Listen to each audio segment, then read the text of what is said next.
Hello, welcome to another My Laughing Objects video. So originally I'd planned on doing another video where I'd feature a nice book on guitars with lots of photos of guitars, which is still coming. No doubt I'll do a few of those. But as I was getting ready to film, I realised that I'd pulled this book out previously, before I went on my Lord of the Rings jag and before I did the recent 365 guitars, amps and effects book episode.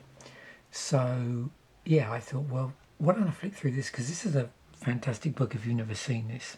So the author is someone called Martin Popoff, and Martin Popoff, if you've ever watched any episodes of the channel Banger TV, he sometimes crops up, so there's a connection between him and Sam Dunn.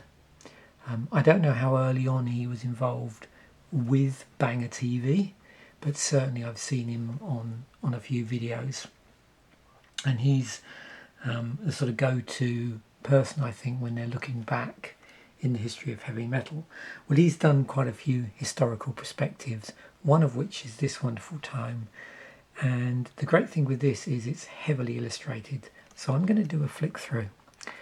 The other nice thing about this book is it really does go back in time, and early Judas Priest history was something I was made aware of quite a number of years ago, in the late 90s, early 2000s, because I was putting together a fan website and I'd stumbled across an early sort of biography of the band which covered this interesting period in the band's history from around 1969.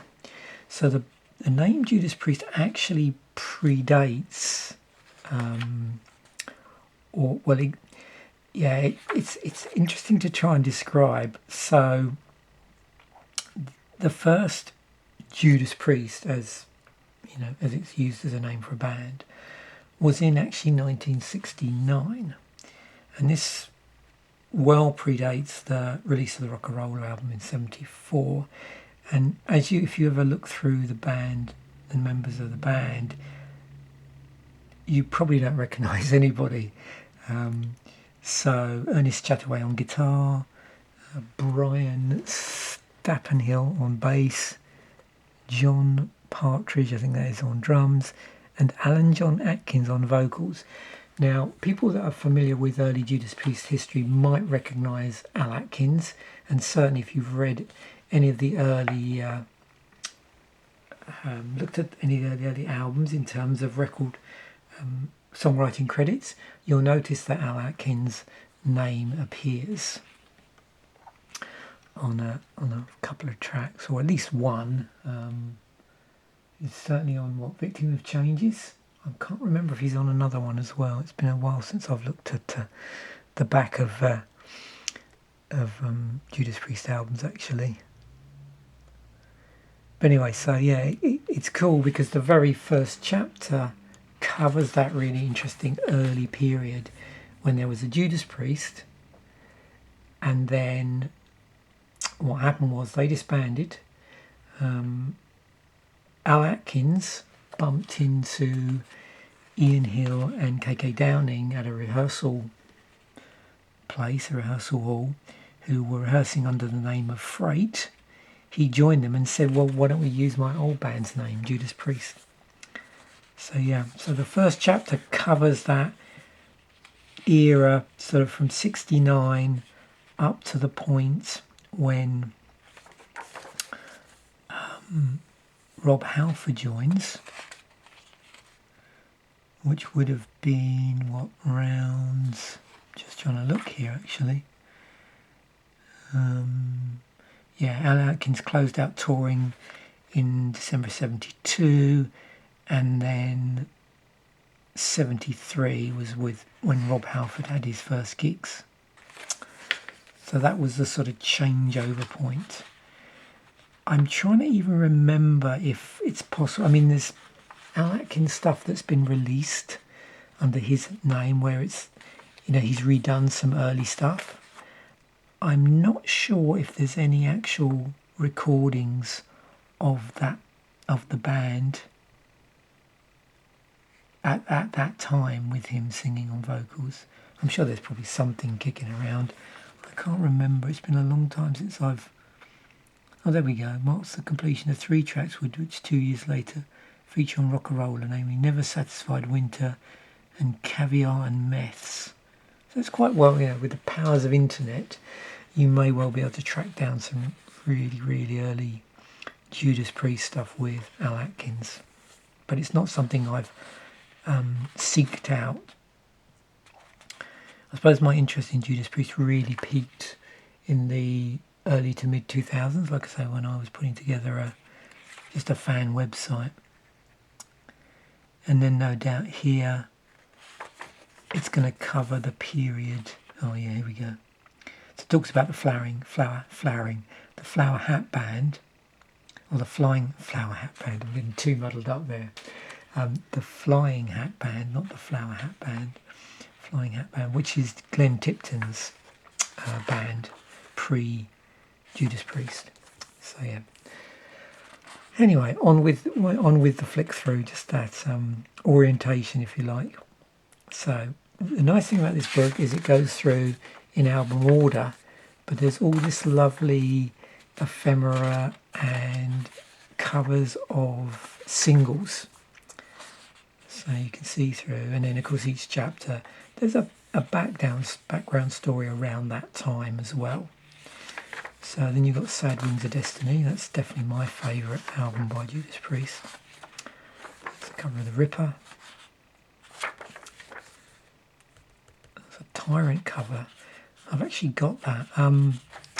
What's interesting for me as well, when I go through this, I recognise certain singles because around the time I was sort of putting together the fan website, I started to try and track down some of their back catalogue on vinyl, some of the more unusual stuff.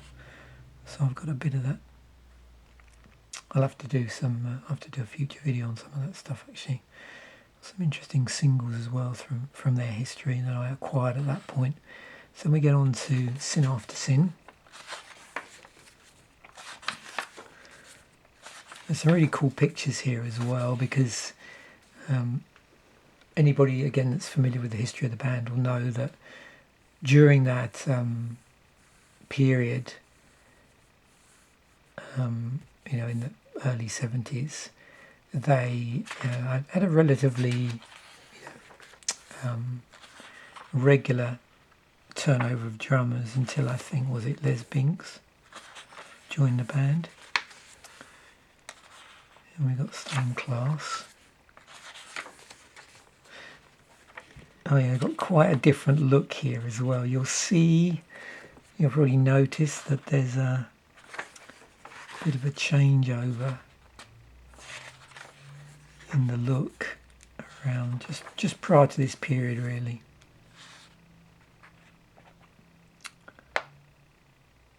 And got Hellbent for Leather.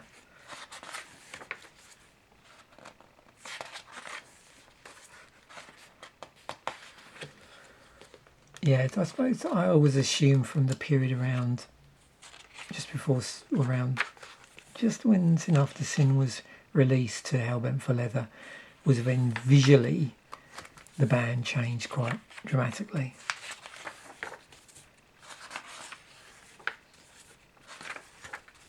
And you see the photos sort of reflecting that. So then we get into Live in Japan. The nice thing about this is you'll notice it also includes the live albums, and there's all sorts of other things in here as well associated with the band as well, which are a really neat addition as we go through. And we've got British Steel.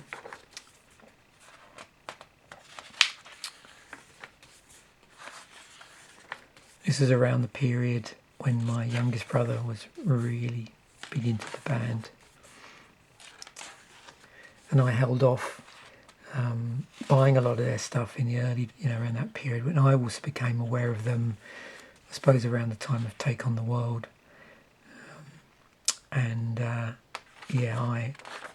I sort of held back because we had, I think I've mentioned in previous music episodes, we had a bit of a pact going between me and my two other brothers not to double buy stuff, or not to get into, we had our allocated bands, and that way we just made our spending go a lot further. And it worked out really well. So I didn't buy any Judas Priest albums until I think around the time of Screaming for Vengeance, because I didn't need to, because we had a lot of the other ones in the house, all the early stuff actually. So this is Point of Entry, 81. This is around the time I saw them live for the first time.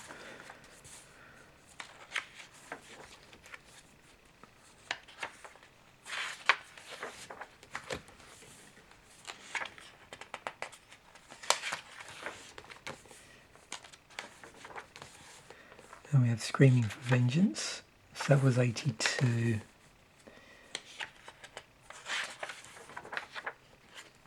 I think my copy of that came with a poster, which has probably gone the way of my J.R.R. Tolkien, because I think I had basically two posters, the Judas Priest Screaming for Vengeance one, and J.R.R. Tolkien sitting under a tree somewhere. I think both of those have long disintegrated. Both came with albums, as I pointed out in a previous episode. The J.R.R. Tolkien one came with the Lord of the Rings inspired album that I showed on a previous episode. And we've got Defenders of the Faith. Yeah, I was a bit behind the curve on this album. I didn't buy it until about a year or so, until after it came out. Dropped the ball a bit. And lots of nice stuff like this, like album covers and other ephemera in this. Magazine covers. And it's cool that they've done with the cuttings from this will be things like sounds magazines and music mags as well. Those look like ads that were commonly run in there. We've got ticket stubs as well.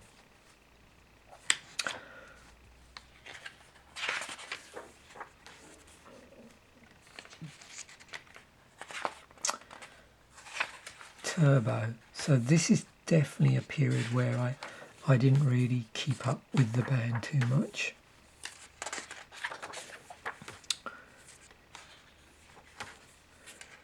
But retrospectively, I've got some Turbo era stuff, and I now own all the Judas Priest albums on various formats, from Rock-a-Roller through to I think is it Angel of Retribution, I think. So here's another live album that gets covered in here.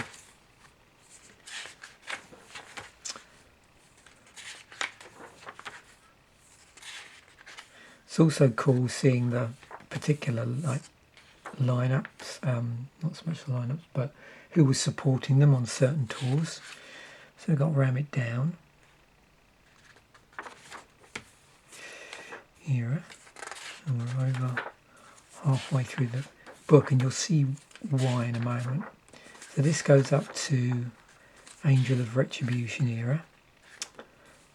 But what nice is it goes down a few interesting rabbit holes which fill in a few gaps if you're curious about various side projects. So then we've got Painkiller.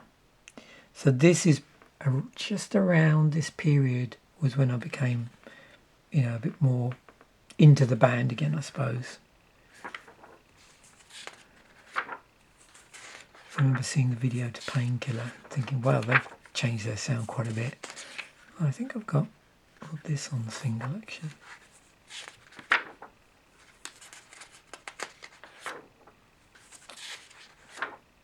And no doubt this will cover the court case. So here was the point at which Rob Halford sort of parted company temporarily with the band. There was a whole problem, I suppose, thing kicked off which unfortunately happens with a lot of bands when the band member is thinking about doing a solo album, maybe taking some time off. And so that then evolved into him actually leaving Judas Priest and forming the band Fight. Now, it's interesting in this chapter in that it covers the period of two of their albums, which is War of Words and A Small Deadly Space. If you haven't checked out Fight, then you check them out. They're a really cool band. Excellent band members in there.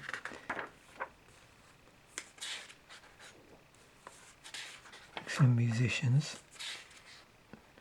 And then also in parallel, it's covering us, because there's a period here where Judas Priest released like a retrospective. And also there was, I remember VHS, like a video came out around this sort of period as well, that dealt with the history of the band up until that point. And I remember when I watched the VHS, they were talking about, it ended with the fact that he'd left the band, the fact that Rob Halford had left the band. So I recognised the poster from that period, or the promotional materials for that. But also obviously mentioning stuff about Fight. So then we move into Ripper Owens' era. It's 97. So I bought this album 98 when it had made the Terrorizer end of year list for 97.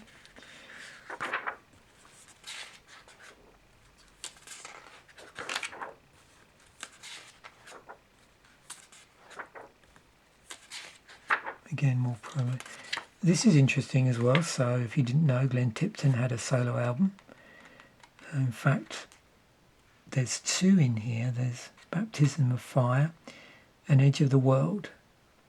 I have heard Baptism of Fire. I don't know if I have it or not, actually. I know a friend of mine had a copy, so I may have listened to it as a result of that. Don't think I've listened to Edge of the World.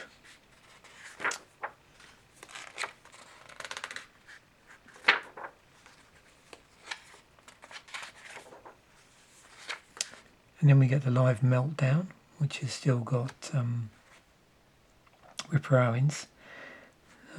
It's well worth tracking down, like any of Ripper Owens' live performances, because I actually saw them again. So I think I mentioned I saw them in 81, around about that time, around the time of release of Point of Entry, and then I saw them again with Ripper Owens fronting the band.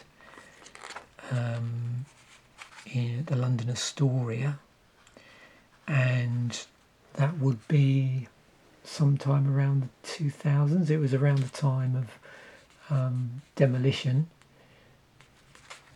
and we'll come to that in a moment, I think. So yeah, also there's this album from 98, which is an album which was a collaboration between Rob Halford and John 5. I don't know what name he was going under at that point. Oh yeah, John Lowry, that's it, yep. So John Lowry. So again, an interesting album to track down. I think I might have this on CD. But also there are other alternate mixes kicking around. I haven't looked on actually Spotify to see whether they've got the other mixes, because I think the original album was, as it was issued, was mixed by Trent Reznor, but I think there's like non-Trent Reznor mixes as well, which I was obviously unaware of at the time. It's only come to light a bit later. Then we got this chapter, which is this period where Rob Halford sort of re-emerges, I suppose, with the band Halford. Another also with an awesome set of musicians as well. And around this time, so when Resurrection came out, was when I saw Halford at the London Astoria 2. And then they released Crucible and Live Insurrection. I ended up buying all of these on CD. And Live Insurrection came out between these two.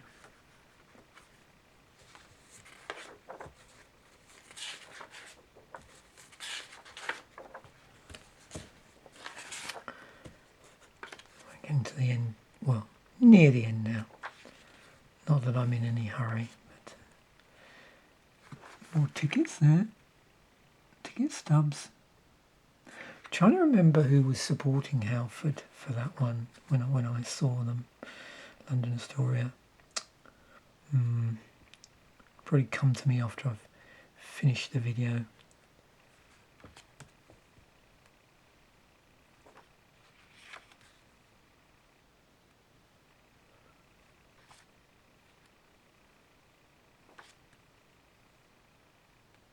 Some promo materials for Crucible.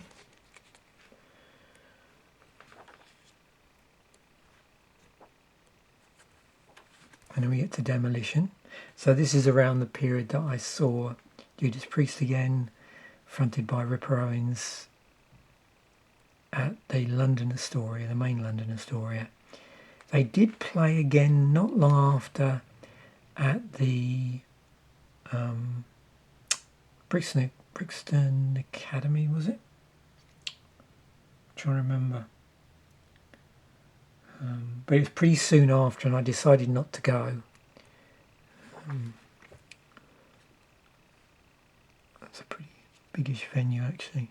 I always find that the audio the sound there to be a little bit problematic. I find it very echoey in there. I've seen a few bands there. I saw Machine Head, Brixton, and who else? Opeth, I think. Yeah. And I did find the sound to be a bit of a problem, but the sound was great when I saw Judas Priest at London Astoria. In fact, I saw Megadeth not long after that, after Marty Friedman had left the band, but it was probably one of the best sounding gigs I'd ever been to, that Megadeth gig. And the sound is really good. I remember this box set. This is the one that I infilled a lot of my CDs using. I just went out and it came with like 3 CDs, and then they also reissued everything with remixes and extra tracks. So I've got that complete. It's a bit distant to me to grab, but it's over on my shelf there. Live in London. So another. What's that? Now let me just check this.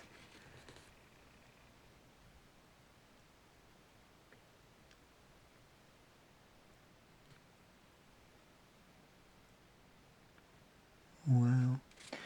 Yeah, I keep forgetting they ended up releasing 2 live albums around that period. Okay, product of the Demolition tour, so that was the tour I saw them on.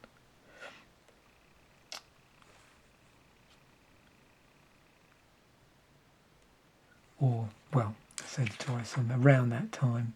So I'm wondering if that, I don't know what,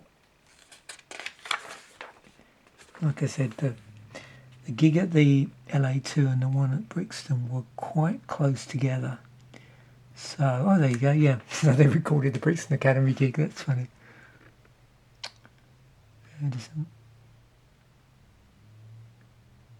Yeah, so that's why they put that on there, obviously to record that, that's funny. I don't know if I'd have known at the time I would have gone.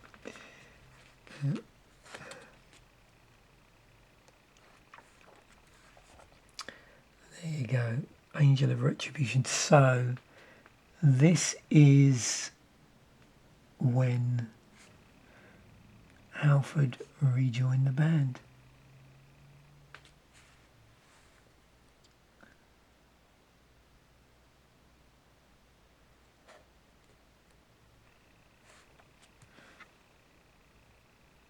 And then interestingly, so they just did the box set. Actually, I will reach out. So I was trying to avoid this from closing up. Right, let me just do this because now I've seen a second thing. So yeah, this was the weird thing that happened. So this is the completed box thing. See, there you go. There we have it. But then, not long after, when he rejoins the band, they released this, which is a really strange sort of compilation thing.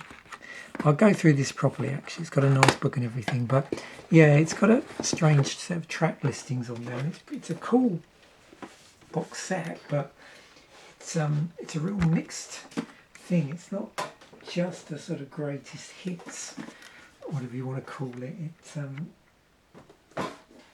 It was a bit beyond that, but it was a strange thing to do. I think at the time, I don't know if you were reading about the band on forums, there was a lot of animosity towards their management at the time. Well, that's the way it appeared, and through the reading the Judas Priest forums, I got the impression that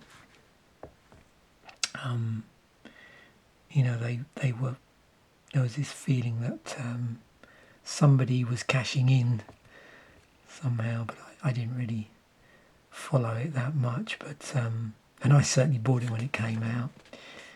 But I know there seemed to be a little bit of a kickback on the internet. But then that's the internet for you.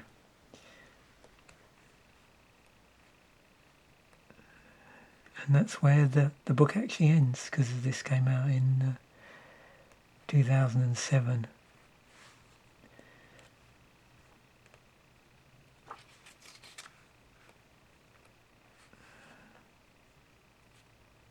And there's an epilogue here.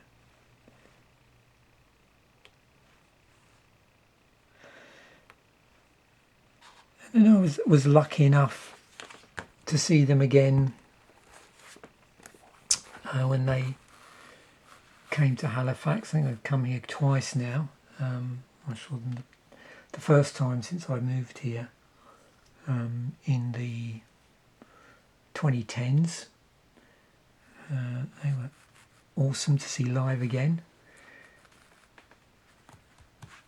So there we have it. Thanks very much for watching. Bye for now, and I'll catch you in a future video.